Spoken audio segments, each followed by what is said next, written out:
Normally when I give talks, it's usually to designers or design students. So I'm very pleased to be talking about our research today to a different audience, but with an equal interest in artifacts and objects. Just to give you a little bit of background, I began life in heavy industry, working in the steel industry, studying mining engineering, and working in the mining industry, both underground and in open cast mines. And then I did a PhD and then joined the oil industry, working as a petroleum engineer in the Netherlands, in the Middle East, in Oman, and then later in London. But it was an experience in Oman, I think, which really made me realize what heavy industry was doing to our environment and to the social impacts as well as the environmental impacts. I was working on a well in the south of Oman as a petroleum engineer on the rig called Hazira 1, which was an exploration well in the south of the country. And we got down to depth, we ran the wireline logs, and we tested the well. And we found that it flowed 400 barrels a day. And it was going to take 2 weeks to get the pipeline from the pumping station to the well to start producing the well. So I thought that was great, and everybody went to bed very happy. I was woken up in the middle of the night in my cabin on the rig by lights coming in and lots of engine noise. And I got up and I went out and said, what's happening? And they were bringing trucks in from the pumping station so they could start producing the well. Now, that oil had been in the ground for millions of years. We had just discovered it, but they couldn't produce it fast enough, this precious resource, because it wasn't that they needed the oil. It was because it made a lot of money if you produced it earlier rather than later. And it made me think about just what we're doing to the natural environment for profit and the chase for profit. And so after a couple of years living in London, still in the oil industry, I jumped ship and went to art school and eventually studied design, but brought my engineering background with me, studying design at the Royal College of Art and the Imperial College of Science. And from there, I entered design academia, working in Canada for 17 years before returning to England, where I've been studying over that time design for sustainable futures. And that's what I'm going to talk about today, design for sustainable, resilient futures. And we've been doing work in this for some years, and in studying and writing about design, I've found that if we are to create a more sustainable and resilient form of material culture and more resilient ways of life, we have to begin with our values. Our values, which are immaterial, but they help determine the nature and the character of our material world, the created material culture that surrounds us. So in modern times, society has shifted away from things that take time and skill and towards things that are more convenient, but often disposable and more wasteful and polluting.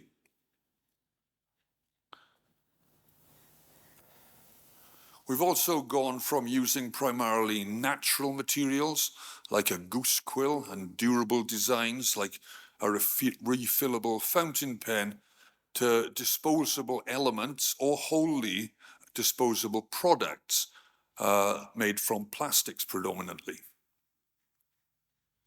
There's also been a move from locally made artifacts that were place-specific and very diverse and distinctive because they expressed the culture from which they came, and they were often long-lasting. And these objects were generally low impact and in many respects sustainable. And their designs were often adapted to the specific local needs of place. So they were in many respects resilient. But by comparison, modern mass-produced objects are produced for global markets, so they take no account of cultural differences, or very little account of cultural differences. Consequently, the designs are rather bland and colorless, sort of one size fits all. And because the companies produce them want to produce continual growth in profits primarily, products are deliberately designed not to last, to be replaced through so-called built-in obsolescence, either functional obsolescence or psychological obsolescence by bringing out newer, cooler models. So they are thrown away and they are replaced regularly. But this has, as you can imagine, damaging effects on the planet, because it's not just producing, but also shipping and replacing all this stuff, which requires energy, natural resources, mainly from virgin sources, manufacturing, which takes more energy and creates more pollution, packaging, which is disposed of, and a lot of that is plastic, and delivery, which again requires lots of energy and creates pollution. But there's no repair and but only replacement. So it's very short-sighted and incredibly destructive. Now, by comparison, this is one of the best examples of holistic, sustainable design that I've ever come across. It's a traditional halibut fishing hook from the indigenous peoples of the Pacific Northwest. And I think it's a quite remarkable piece of design.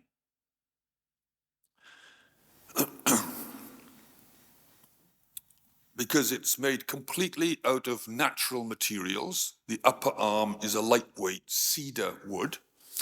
The lower arm is a heavier, denser yew wood. And it's bound together with vine or kelp. And the barb itself is made from the bone of the femur bone of a bear, traditionally. It's also conservational. So it's completely natural. It's also conservational. And it's conservational because it conserves the fish stocks in the way it's used, because the gap between the barb and the lower arm is sized specifically to catch only the smaller male halibut. So it's too small for the larger female halibut. And so the egg-laying females stay in the ocean and the males are caught. So it conserves the fish stocks. It's very much a local design using local skills and local forms of artistic expression. And those forms of artistic expression are also spiritual and deeply ecological. You can see there on the lower arm a series of carvings. And right on the end, you can see it's inverted, but the head of an animal, and it's the head of a bear. And it might be the head of an eagle, or it might be a frog or a turtle. It's a limited number of types of animals. But what all those animals have in common is that they live in the liminal spaces between two environments, earth and water, or land and water, or land and air. They live in between, and that is a reference to the journey of the fisherman going from the land, the safety, to the unknown of the ocean, but also an analogy of the spiritual journey. And there are many other examples of those kinds of designs coming from indigenous cultures. We heard earlier about basket weaving. And on the West Coast, there's a process called cedar bark stripping, it's selective bark stripping from one side only of the cedar tree. So the bark is stripped. It doesn't kill the tree, and over time the tree heals, and that bark is then used for beautifully woven, very finely woven baskets. So from these kinds of sources, we've been thinking about what design for sustainability means, and that took us to looking at craft traditions to see what we could learn from craft traditions. So Professor Martin Evans and myself have for a number of years now been researching these issues, looking at the values, particularly the values of traditional craft makers and how their work aligns with sustainability and resilience, and what we can learn from that for contemporary design. So as you can see here, we've had a number of projects which the overall title is called Design Roots. The first project of which was called Design Roots, but with a different spelling, about the pathways of design. And it took us to Santa Fe in New Mexico, where if you've been there, you'll know it's a major center of the arts and crafts in North America. And it's renowned for that. And it brings together three different cultures which work together on the arts and crafts. There's the Pueblo pottery, very beautifully made, handmade pottery by the indigenous people of the Pueblos. The crafts of the Hispanic culture, which is mainly religious artifacts, the Catholic religious artifacts, and also the so-called Anglo arts, which are people who came down from the East to live there. And when we went there, we talked to craft makers and gallery owners and museum archivists and learned about how the artifacts are a reflection of the place and its values. Now, we've done some work on the relationship to place, but what I'm going to focus on, because we're limited in time, is just on the relationship to values that we explored during these projects. So we analyzed that information, and we started to try to illustrate it and diagram it to express it more visually. And this was our first attempt to illustrate the maker's values and how these values related to their craft practices, which included, we found out, their culture and their community and their spiritual beliefs, things like a sense of belonging and their sense of identity, and many other aspects, as you can see in that circle. It's probably a little small to read. But in this diagram, there was no attempt at this point in the research to indicate the relative importance of those different values. All we were doing here was trying to identify what they were.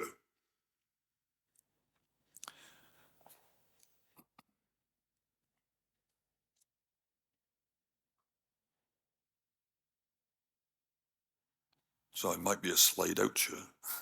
I think I might be a slide out. I'm sorry, but where are we going here? Okay. So the next project took us to Cumbria in northwest England. And again, we talked to the makers about their values. And as you can see here, there's a lot of crafts to do with wool because it's a big sheep growing area. So there's a lot of weavers. There's also glass cutting, paint making from the local minerals, and basket making. And that basket that he's making there is a design which goes back at least 1,000 years. And he is one of only two, him and his apprentice, who still make those baskets. It's called an oak swill basket. It's made out of split oak.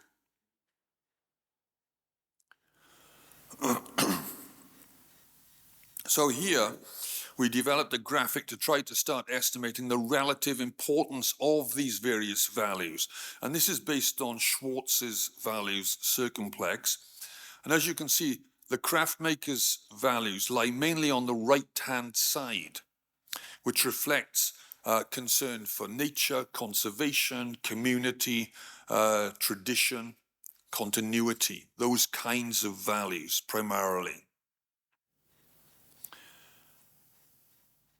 We also talked to the local economic development organizations in the area, because we got the impression that there wasn't a lot of dialogue between the two. So we talked to them about their values, and we went through their reports to glean what their values represented. And we found a stark contrast. So the values of the local economic development organizations were very much about bringing in firms from other places rather than growing the economy from the locale, bringing in new technologies, new employment opportunities, and growth. So very different from the local craft makers who'd been there a long time and were inherent to the region. But in looking at this diagram, it's the ones on the left, the craftspeople whose work accords more closely with sustainability and resilience. So there's much to learn in this diagram about policy for sustainability and policy decisions which support sustainability. We then did 2 projects in China with similar kind of approach to see what the values were like among the craft makers there. And here in this diagram, you see on the left what we've called an innovative craft maker. So he was a leather goods maker for the fashion market. So he had learned the craft in Texas from saddle makers in Texas. So it was a lot of ornate leather work, and he was using those crafts to make fashion handbags. And he was designing the bags, and then he had about 40 different people making them for him according to his designs. So the methods and the materials are imported, and this craft maker, and his work was very beautiful, but he was primarily concerned with growing the business to supply his 2 large fashion shops.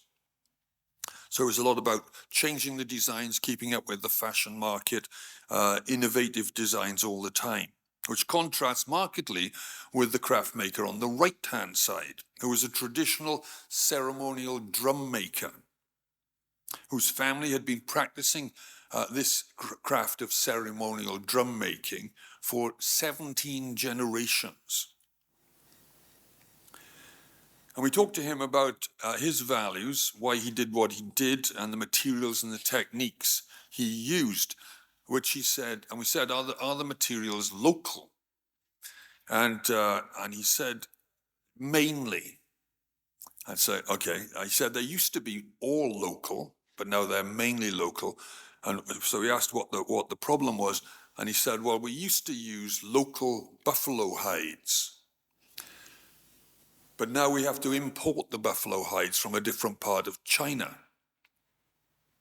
So naturally we asked why, and he said, well, because during the economic development of China, the diet has moved from more vegetarian to more meat eating.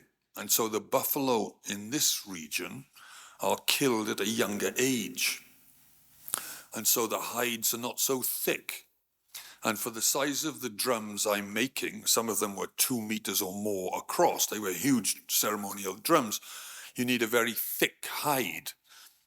And so they wanted older buffalo hides. So they had to be imported because all the ones in his local district were being slaughtered at a young age because it was better meat eating. So that's an interesting relationship between diet and ceremonial drums, which I could not have anticipated. We also asked him about these 17 generations, and he said his son had no interest in ceremonial drum making, so he was going to break this tradition of 17 generations if he didn't learn the craft of drum making. But he had no interest in it, and he went off to become a long-distance truck driver. But in his early 30s, he came back, not because he particularly wanted to make ceremonial drums, but he felt he had a duty to do so. So he asked his father to teach him ceremonial drum making because otherwise the line would be broken. And that story reminded me of another similar story from Cumbria. A shepherd in Cumbria who was brought up as a boy on a sheep farm. His family had been sheep farming in the area for 600 years. And he wrote a very beautiful book called The Shepherd's Life, about his life as a sheep farmer. He's now in his 40s. And he said many people these days have the life of their choice. I don't. I have a duty to the sheep farming because my family's been doing it for 600 years. So the truck driver who went to learn ceremonial drum making and the sheep farmer, they're doing it, whether they want to do it, whether they like doing it, is kind of secondary. It's about what they have a responsibility to do, which I thought was an interesting insight.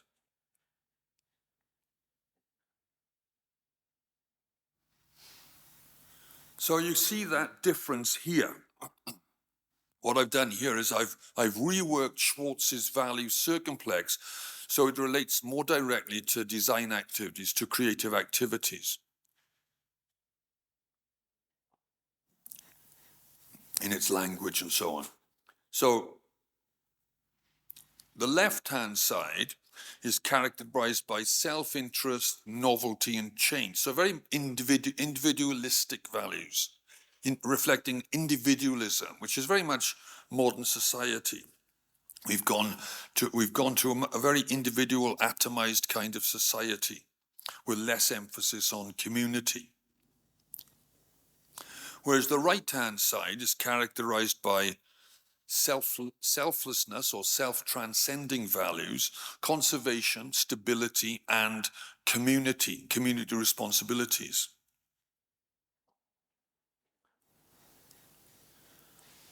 So this is the dominant balance today between these values.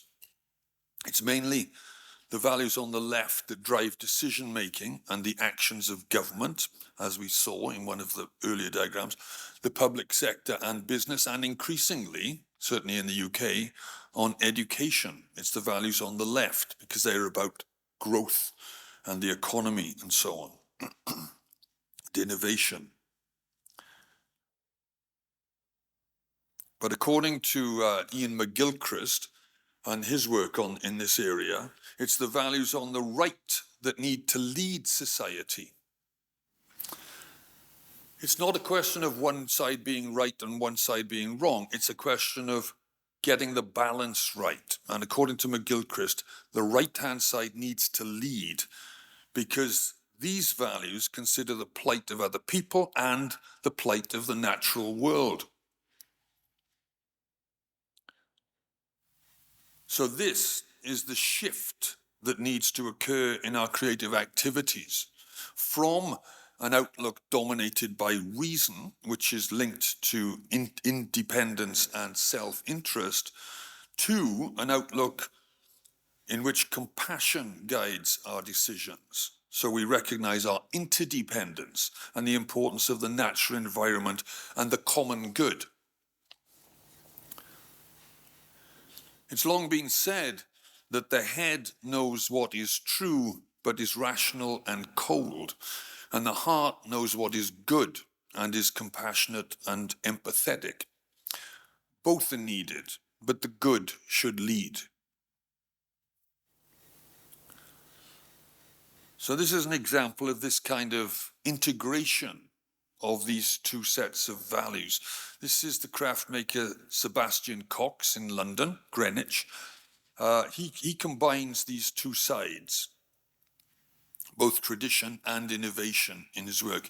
He brings together innovation in the design, making it a modern design, and some of the techniques, with traditional resources, sustainable forestry practices for the wood, and traditional craft processes. We can also learn from local methods, which are often embody considerable local knowledge, deep local knowledge about the ecology of place. And we can learn from traditional methods that are often far more sustainable and resilient than modern equivalents, with far less pollution, far less energy requirements. And in my latest book, I also look at how very ancient techniques are still used today, even though the basic tools may have evolved over time. Traditional techniques, of course, they don't just apply to artifacts, but also to food growing, irrigation methods, recipes, and so on.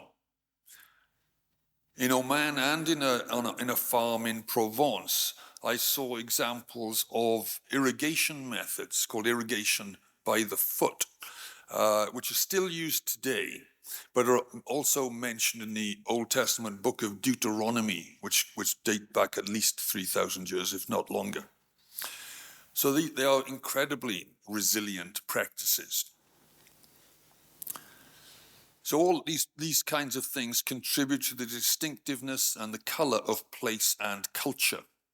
Similarly, musical instruments and songs and dances are creative ways of communally expressing one's collective identity and sense of belonging.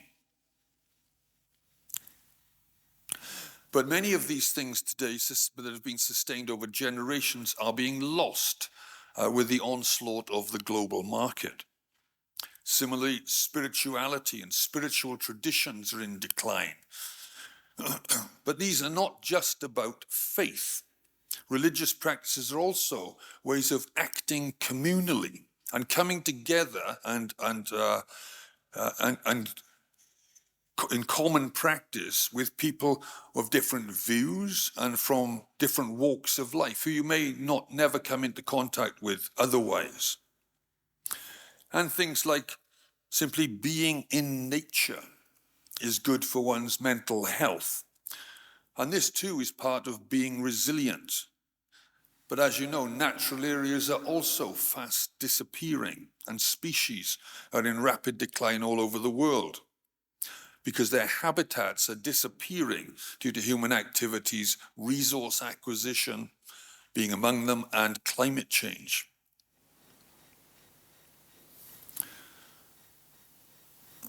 Large-scale production is more difficult when it comes to these kinds of issues. But some companies are trying their best to make a difference, even though it can be very difficult and it's a very competitive market. The Dutch company Fairphone is producing a user-repairable smartphone that has a much longer life than regular smartphones because the different components are designed to be easily replaced and upgraded over time. So the phone, instead of being a phone which you use for a while, it becomes obsolete, you throw away. Over time, it changes because the materials in it, the components in it, evolve over time as the technologies develop. This e-bike from France uses no batteries, there's no plug-in to recharge it, and there's no lithium, which can be problematic as a waste material. Instead, it uses two large capacitors, which are charged when pedaling along the flat or when coming downhill, and then give you power when you're going uphill. And the capacitor materials are environmentally benign, unlike lithium. The American flooring company Interface is a good example that completely changed the whole company and its manufacturing methods, its materials, and its whole business model so that it conforms more closely to sustainable practices. Their original business was to produce carpets as cheaply as possible and to sell as many as possible, and the more they sold, the more money they made. But then they changed that model, completely changed the manufacturing so it's much more environmentally friendly, but they also stopped selling carpets and flooring. Instead, they provide a flooring service. So they don't sell the flooring. It's kind of a contract arrangement with the user. So they offer a flooring service in which they provide immaculate office flooring through the incremental maintenance of the flooring and replacement of sections over time, which is far more environmentally responsible, far less waste. And because of the way that they changed their materials, those parts that they actually take out can be reground up and put back into the manufacturing system. So there's no toxic waste at the end of it.